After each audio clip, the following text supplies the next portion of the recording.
नमस्कार दोस्तों, आज हमारे साथ हैं पद्मश्री जगदीश जोशीला जी। जगदीश जोशीला वह नाम है निमाड़ का, मध्य प्रदेश के निमाड़ क्षेत्र का, जिन्होंने अपना पूरा जीवन, आज वो 76 वर्ष के हो गए हैं और अपना पूरा जीवन निमाड़ी साहित्य और साहित्य की सेवा में लगाया है।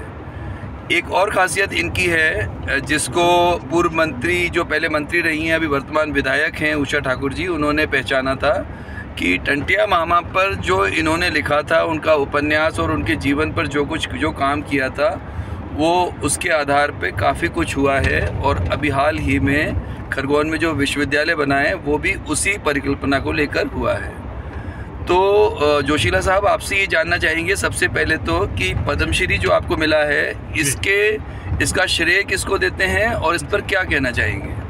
मैं इस भारत सरकार के इस पद्मश्री पुरस्कार के लिए मेरी मातृभाषा निमाड़ी और राष्ट्रभाषा हिंदी को संपूर्ण श्रेय दूंगा, क्योंकि उन्हीं की कृपा से, उन्हीं की सेवा करने से मुझे यह प्रतिफल, यह सिद्धि प्राप्त हुई। अच्छा, आपने अपने साहित्य के बारे में आप थोड़ा बताएंगे कि क्या क्या आपकी साहित्य की उपलब्धियां हैं?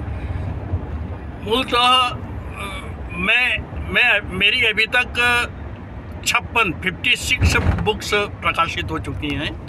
उसमें 28 पुस्तकें निमाड़ी की हैं और 28 पुस्तकें हिंदी की हैं। निमाड़ी में मैंने जब भाषा का स्वप्न मस्तिष्क में आया तो ऐसा लगा कि जब तक विभिन्न विधाओं का साहित्य नहीं निमाड़ी का होता है, तब तक हम राजभाषा की परिकल्पना करना भी एक दूरगामी स्वप्न है। इसलिए मैंने निमाड़ी में गद्य विधा के साहित्य की विभिन्न विधाओं में साहित्य सृजन आरंभ किया और यह मुझे सौभाग्य प्राप्त हुआ, माँ निमाड़ी का आशीर्वाद प्राप्त हुआ कि मैं 2 उपन्यास निमाड़ी में लिख चुका हूँ, जो देश में चर्चित भी रहे, और इस निमाड़ ने मुझे साहित्य की निमाड़ी गद्य विधा का जनक स्वीकार किया।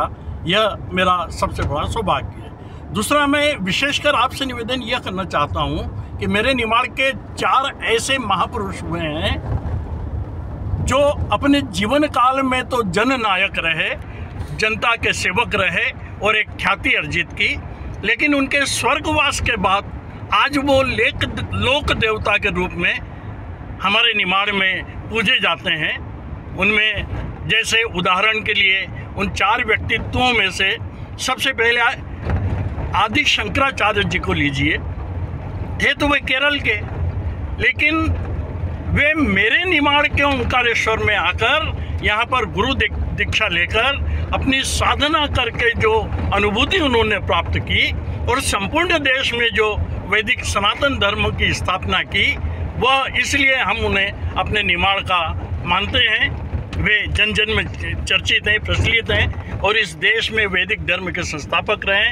वे हमारे निमाड़ की देन है। दूसरे, भक्ति काल में, जो हमारे यहाँ पर हिंदुस्तान में 325 वर्षों का भक्ति काल रहा, उस भक्ति काल में इस मध्य प्रदेश के एकमात्र निमाड़ के छोटे से खजूरी ग्राम में संत सिंगा जी का जन्म हुआ और संत सिंगा जी ने निमाड़ी में निर्गुण धारा के, यानी अद्वैत के बहुत सारे भजन और प्रेरणादायक पद्य सृजन किए, बोले, लिखे। बस तब से उनके जीवन काल में वे जितने चर्चित और लोकप्रिय थे, वैसे ही उनकी मृत्यु के बाद आज संत सिंगा जी को देवता के स्वरूप स्वीकार करते हैं। इसी तरह माँ अहिल्याबाई, जो शासन की सुव्यवस्था के लिए पूरे विश्व में जिन्होंने दिशा दी, उन्होंने भी मेरे निमाड़ के महेश्वर नगर में 29 वर्षों तक शासन किया राजमाता के रूप में। और चौथे अंतिम जो महापुरुष रहे, टंटिया मामा जी ने कहा जाता है।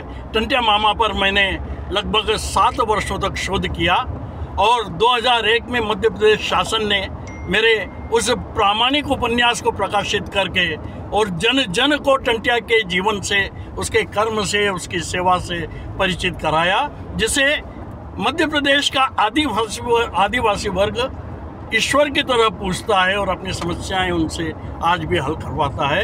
इन सारे 4 मुख्य ग्रंथों को मैंने हिंदी में इसलिए सृजन किया कि इस देश के जन जन राष्ट्रभाषा हिंदी के माध्यम से उसे जान सकें। इसी तरह बख्तावर सिंह, शहीद बख्तावर सिंह मध्य प्रदेश का 1857 की क्रांति का वह वीर योद्धा जिसने अंग्रेजों की 3 छावनियों पर अधिकार करके और पहली शहादत दी इंदौर नगर में, उन पर भी मैंने शोधपूर्ण उपन्यास का सृजन किया, जिसे मध्य प्रदेश साहित्य अकादमी ने मुझे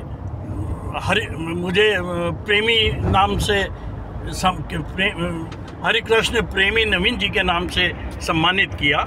ये इस तरह हिंदी और निमाड़ के व्यक्तित्वों को उठाकर हिंदी में काम किया और निमाड़ी में भी गद्य पद्य विभिन्न विधाओं में, चाहे लघु कथाएँ हों, कहानियाँ हों, लोक कथाएँ हों, श्रेष्ठ लघु कथाओं का निमाड़ी अनुवाद हो, उपन्यास हो, खंड काव्य हो, विभिन्न विधाओं में सृजन करके माँ निमाड़ी की सेवा की।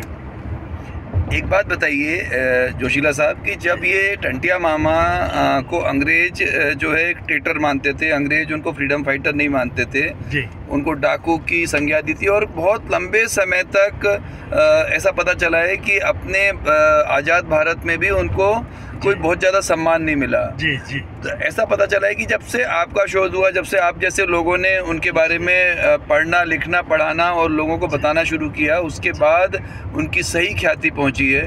तो इनके इस बात पे ज़रा प्रकाश डालिए। मैं ये निवेदन करना चाहता हूँ कि टंटिया भील पर शोध करने का 1990 से जो मैंने आरंभ किया था, तो ठेठ दूरस्थ उसके कर्मस्थल, जन्मस्थल और विभिन्न जहाँ जहाँ ज्ञात हुआ वहाँ पर गया। और उस समय यह 1990 में भी, स्वतंत्रता के इतने वर्षों बाद भी यह अवस्था थी कि उनके परिजन, जो उनके प्रपोत्र और प्रपोत्रों के भी पुत्र, 5 पीढ़ियाँ जहाँ पर गुजरी थी, वह कोटड़ा ग्राम था। उस कोटड़ा ग्राम में जब मैं उनके प्रपोत्र यानी 4थी पीढ़ी के रूप सिंह से मिला, तो वो इतने भयंकर थे कि टंटिया मामा के बारे में बात करने को तैयार नहीं थे। इतना आतंक उस समय अंग्रेजी शासन ने स्थापित करके उनके परिवार को प्रताड़ित किया था। लेकिन जब जय सिंह नामक एक उनके समाज प्रमुख ने उन्हें विश्वास दिलाया कि ये सिर्फ जानकारी लेने के लिए आए हैं, ये पुलिस या प्रताड़ना देने वाले व्यक्ति नहीं हैं, तो उन्होंने मुझे थोड़ी बहुत उनके परिवार की जानकारी दी। लेकिन प्रमाणित तथ्य प्राप्त नहीं होने की अवस्था में मैंने एक डॉक्टर रघुवीर जी, इंदौर के मित्र थे, जो इंग्लिश के ज्ञाता थे, उनके द्वारा इंग्लैंड के लंदन लाइब्रेरी में संपर्क स्थापित किया और उनसे टंटिया के बारे में प्रामाणिक जानकारी मांगने का निवेदन किया। तो उन्होंने बंगाल के कुछ लोगों के नाम दिए थे जो उनकी लाइब्रेरी में संग्रह, जिस व्यक्ति के बारे में कोई जानकारी होती है वो संग्रह करके प्रेषित करने के लिए शुल्क निर्धारित देता था। तो एक शालिनी नामक पश्चिम बंगाल के एक महिला के माध्यम से डॉक्टर रघुवीर ने अंग्रेजी में टंटिया से संबद्ध सारे प्रामाणिक यानी डेट वाइज, दिन दिनांक सहित घटनाक्रम को कलेक्ट करके मुझे सौंपा और उसका हिंदी अनुवाद करवा के, उनके मार्गदर्शन में हिंदी अनुवाद करवा के मैंने यह उपन्यास लिखा। तो मैं विनम्रतापूर्वक कहना चाहता हूँ, 2001 में मध्य प्रदेश शासन के स्वराज संस्थान ने जब मेरे उपन्यास को प्रकाशित किया, उस समय मध्य प्रदेश के संस्कृति मंत्री भाई सुभाष यादव जी थे। 2003 में मुझे भाई सुभाष यादव जी ने यह बताया कि आपके उपन्यास को आधार बनाकर मध्य प्रदेश शासन के रिकॉर्ड में जो डाकू और लुटेरा निरूपित किया हुआ था टंटिया भील को, उसे अब स्वतंत्रता संग्राम सेनानी स्वीकार करके हमारे रिकॉर्ड में संशोधन हुआ है। जोशीला जी, आपको बधाई। मैं सचमुच गदगद था और मुझे स्वप्न में भी ये कल्पना नहीं थी कि इतने बड़े बड़े व्यक्तित्व मेरे इस ग्रामीण व्यक्ति के लेखन को इतना अच्छा स्थान देंगे, तब से मैं समर्पित होकर और पूरा समय साहित्य को देकर साहित्य सेवा में संलग्न हो गया। ये जो आपने बात बताई है, जो सुभाष यादव जी ने, स्वर्गीय सुभाष यादव जी ने आपको जो जानकारी दी जी, यह कोई छोटी घटना नहीं है। ये अपने आप में एक ऐसी घटना है कि हमने एक क्रांतिकारी को, जिसका क्रांतिकारी को का गलत रूप में नाम लिया जाता था और वाकई उसको क्रांतिकारी का दर्जा मिला। जी, दुख की बात भी है कि इतने दशक निकल गए आज़ादी होने के बाद, तब जाके उस क्रांतिकारी को, जिनकी वजह से हम आज देश आज़ाद है, जिन लोगों की वजह से वो मिला है। अब एक बात बताइए कि जो आपने पूरा उपन्यास लिखा है, उसमें टंटिया मामा की कोई ऐसी कहानी अंग्रेज़ों की जो एक बार कोई शायद पढ़ने में आया है कि कोई जब वो कैप्टन घेरा डाले हुआ था पाताल पानी के जंगलों में, तो उस समय कुछ ऐसा हुआ था कि वो चमत्कार था और वो फिर उसके बाद डर के भाग गया था, तो उसके बारे में बताएंगे आप? नहीं, मूलतः घटना क्या है कि वह अपने साथी सेनापतियों के गिरफ्तार हो जाने पर और बिजनिया को फांसी और दौलिया को जबलपुर जेल में भेजकर काला पानी की सज़ा दिए जाने पर वह अपने आप में निर्बल हो गया था। 40 वर्ष की आयु के लगभग उसकी आंखों की ज्योति भी थोड़ी कम हो गई थी। उस समय अंग्रेज सरकार ने मेजर ईश्वरी प्रसाद व्यक्ति को, उसको टंटिया को गिरफ्तार करने के लिए अधिकृत किया हुआ था। उस काल में वह खरगोन यानी पश्चिम निमाड़ जो था वो होलकर शासित क्षेत्र था और जिसे पीसी प्रांत कहते हैं, वह खंडवा जिला निमाड़ का कहलाता है। उसका जन्म टंटिया का, चूँकि पीसी बड़दा गांव खंडवा जिले में हुआ था, पूर्वी निमाड़ में हुआ था, तो वह उसे गिरफ्तार करने के लिए मेजर ईश्वरी प्रसाद जी वहाँ पर नियुक्त थे। उनके संपर्क में दूध वगैरह देने का नाम बनेर नामक ग्राम का एक गणपत राजपूत करता था। क्योंकि वो उनके संपर्क में था, इसलिए टंटिया ने उनसे गणपत से संपर्क करके ईश्वरी प्रसाद जी से आत्मसमर्पण का प्रस्ताव रखा था कि वो उसे कम से कम अन्य लोगों की तरह फांसी और प्रताड़ना नहीं हो। उस प्रलोभन में आकर उससे चर्चा करने के लिए, मेजर ईश्वरी प्रसाद जी से चर्चा करने के लिए एक स्थान तय किया था और टंटिया ने ये शर्त रखी थी कि पाताल पानी की पहाड़ियों पर आप आ जाइए, वहाँ पर मैं अपनी शर्तें आपको बता दूंगा और आप मुझे सहयोग कीजिएगा तो मैं आपके सामने समर्पण कर दूंगा। लेकिन शर्त ये है कि आप पुलिस दल लेकर नहीं आएंगे और मेरे साथ धोखा नहीं करेंगे। इसके बावजूद समय तय होने के बाद टंटिया तो वहाँ पर पाताल पानी की पहाड़ी पर पहुँच गए, लेकिन जब उसने पहाड़ी पर से देखा कि मेजर ईश्वरी प्रसाद 250-300 की संख्या में पुलिस बल लेकर चारों तरफ से पहाड़ी को घेरने के लिए आ रहे हैं, तो टंटिया तो खतरा भांप कर, वनपुत्र था, वो वन का शेर था, वो जंगल का बिना ताज का राजा था, वह उन्हें क्या कहना चाहिए चकमा देकर वहाँ से लुप्त हो गया और इन लोगों की बात अधूरी रह गई। जी, एक और घटना किसी ने बताई थी कि जिसमें जब वो फौजी लोग डेरा डाले हुए थे तो उसमें से किसी का कुछ ऐसा चमत्कार हुआ था कि वो उनको टंटिया भील को वो लोग एक दैवी आदमी समझने लगे थे। ऐसा कुछ हुआ था क्या?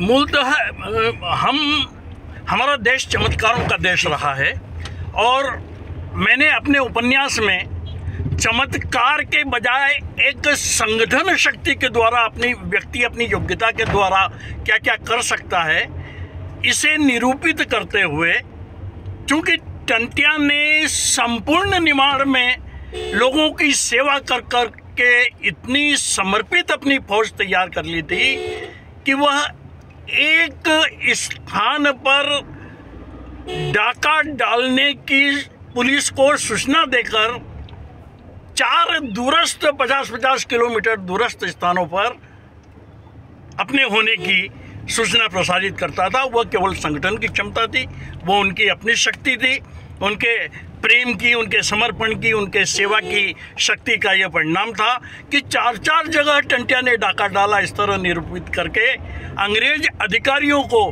बड़े प्रवीण और सूझबूझ वाले अंग्रेज जासूसों को भी विस्मय में डाल दिया और उन्हें ये स्वीकार करना रहा कि टंट्या जो है एक सिद्धि प्राप्त व्यक्ति है, जादूगर है और वह जहाँ चाहता है वो हवा की तरह गायब हो जाता है।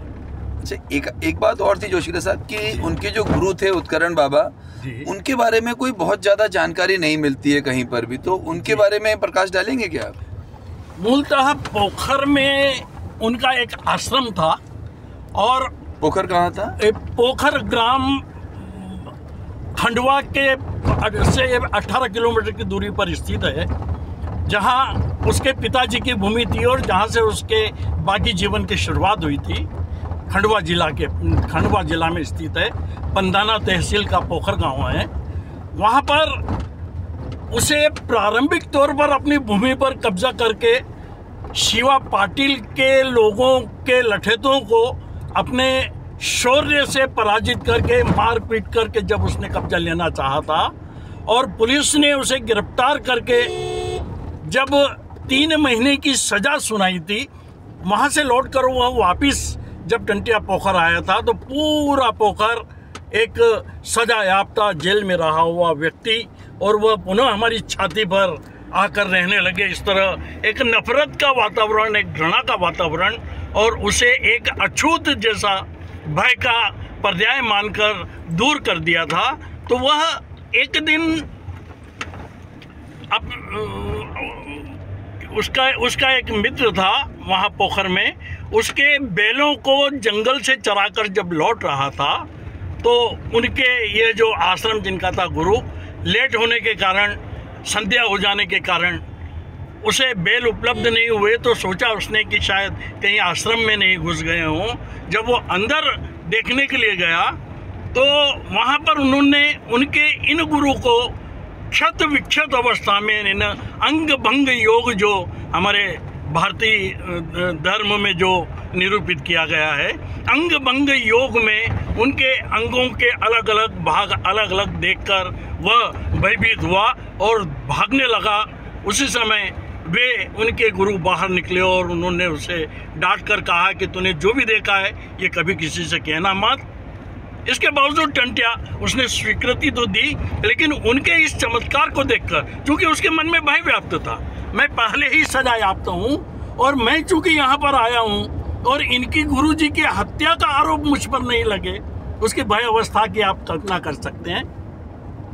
तो उनसे उसके बाद में उन्हें जीवित देखकर वह उनके सतत संपर्क में रहा और चूंकि वे एकाकी प्राणी थे, उन्होंने उन्हें एक तावीज़ दिया था और कहा था कि मैं ये तुझे इसलिए दे रहा हूँ कि तू अपने जीवन का सदुपयोग लोगों के सेवा कार्य में करेगा और इसका दुरुपयोग नहीं करेगा, लेकिन आज के बाद में तू मेरे आश्रम में मत आना और यहाँ से तू चला जा। उसके बाद में टंट्या ने उनका अनुसरण किया और उसे उनकी एक आत्मीय शक्ति कहना चाहिए, उनके मनोबल को प्रगाढ़ करना कहना चाहिए।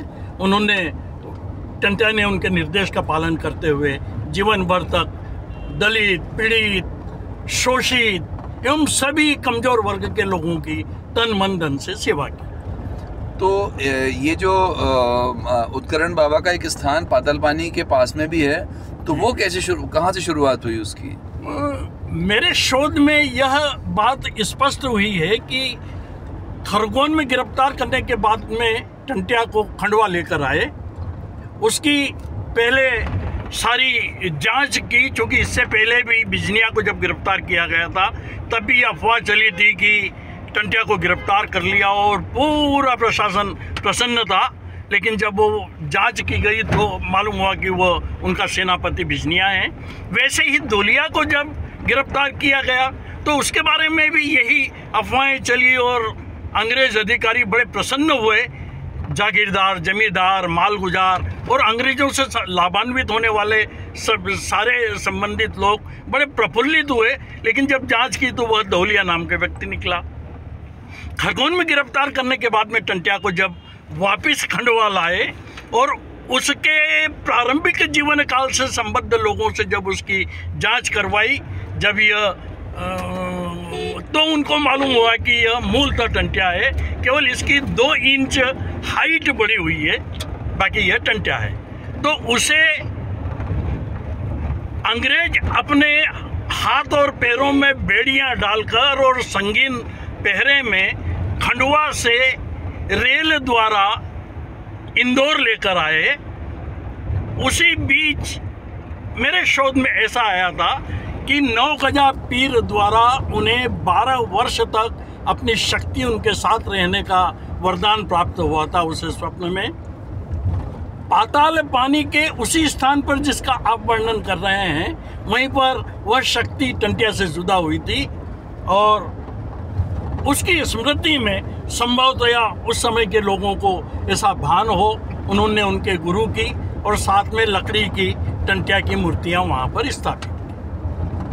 और हाँ, ये जो उनका मेमोरियल है उसका भी आज नहीं तो कल सुनने में आया है कि सरकार उसको भी बड़े भव्य रूप में थोड़ी दूर बनाएगी रेलवे लाइन से जी। ये तो हो गई एक बात जी। दूसरी बात ये है कि आपने देखा होगा पिछले लगभग 8-10 सालों से टंटिया मामा को लेकर, टंटिया भील को लेकर कुछ ऐसे संगठन हैं जो ये मानते हैं कि वो सिर्फ आदिवासियों के ही जो हैं वो मसीहा थे जी। और फिर उनको लेकर जो कुछ विघटनकारी शक्तियां भी हैं वो भी अब इसमें एक्टिव हो गई हैं जी। तो उसके बारे में क्या कहना चाहेंगे आप? नहीं, मैं ये निवेदन करना चाहता हूँ कि टंटिया एक तो केवल भीलों का ही नेता नहीं था।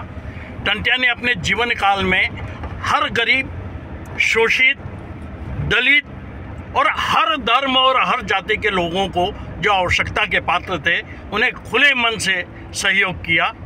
आर्थिक हो, अनाज से हो, अकाल के काल में तो उन्होंने, टंटिया मामा ने अपने साथियों के साथ में पाताल पानी की ओर जाने वाली पहाड़ी पे जहाँ मंद गति हो जाती है रेल की, वहाँ पर अपने साथियों के साथ चढ़कर जो शासन का अनाज था उसे लूट कर लोग अपने कंधों पर रखकर लोगों तक पहुँचाने का काम किया। हर वर्ग का उन्होंने सहयोग किया।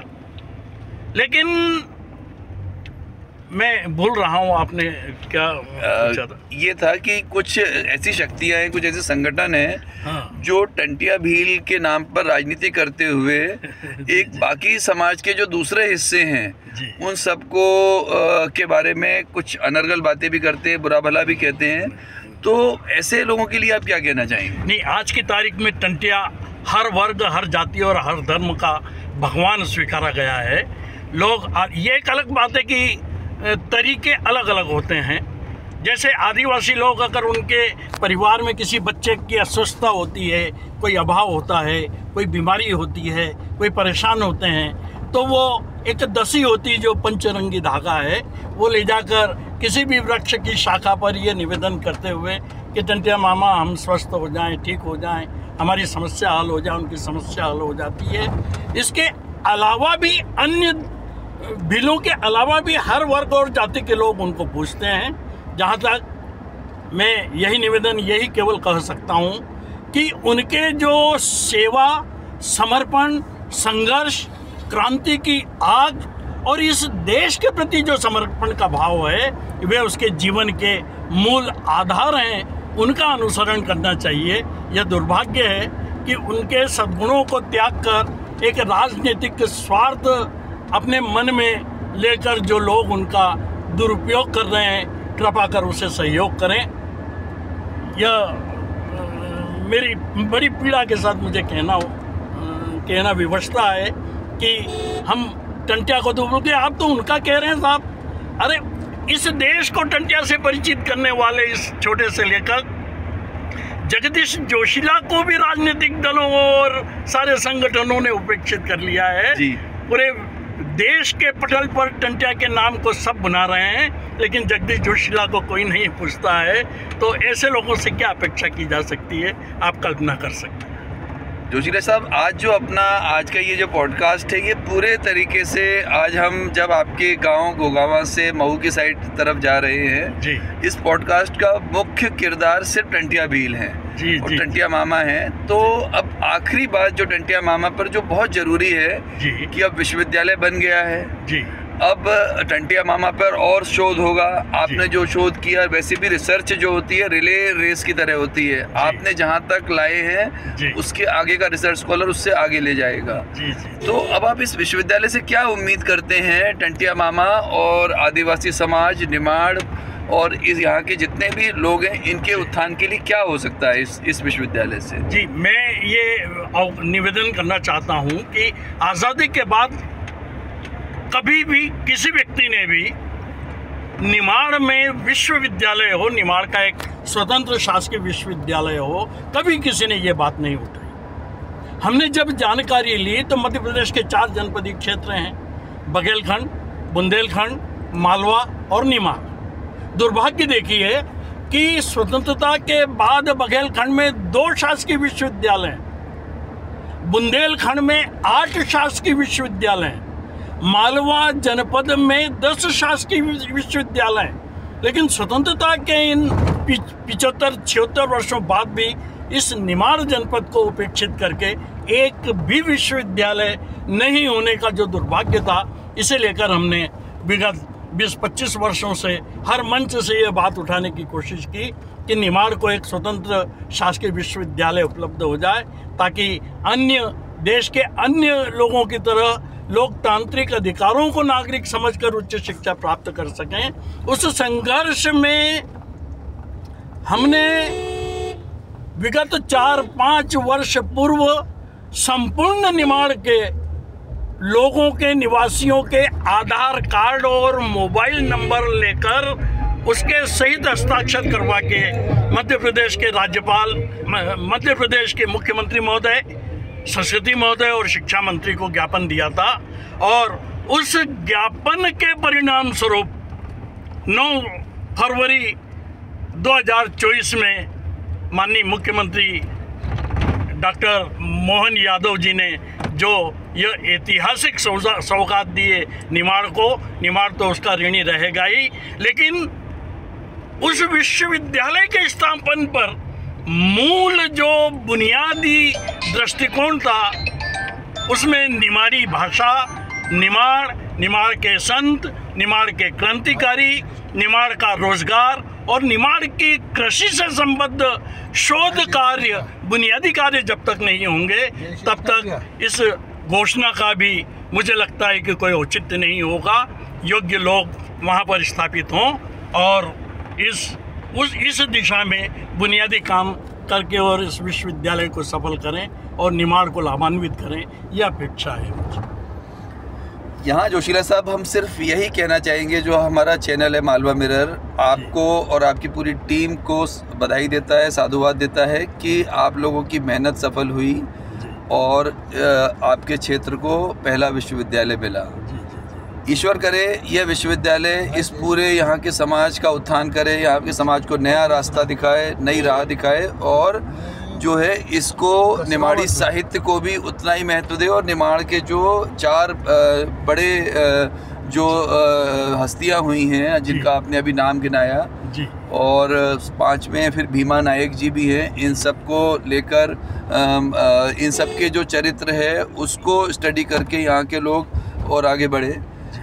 अब एक बात आखिरी अपने दर्शकों को बतानी थी कि जैसे इस शो के शुरू में हमने बताया कि आपको पद्मश्री से नवाजा गया है, तो दर्शकों आपको ये बताना चाहते हैं कि ये जोशीला साहब को जो पद्मश्री मिला है, ये लगभग ऐसा बहुत सारे लोगों का मानना है, बहुत बड़ी साहित्य की जमात का मानना है कि ये करीब 20 वर्ष बाद मिला है।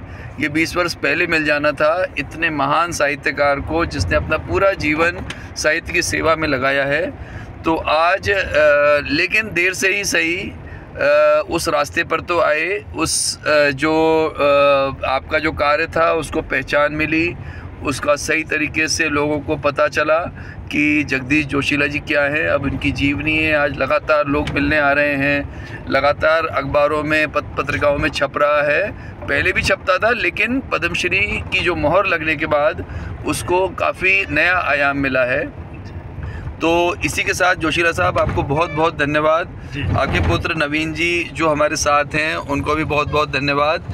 और आप पूरा परिवार मिलके, कोई व्यक्ति अकेला कुछ नहीं कर सकता है, उसके पीछे उसके परिवार की ताकत होती है। तो आपको बहुत बहुत धन्यवाद।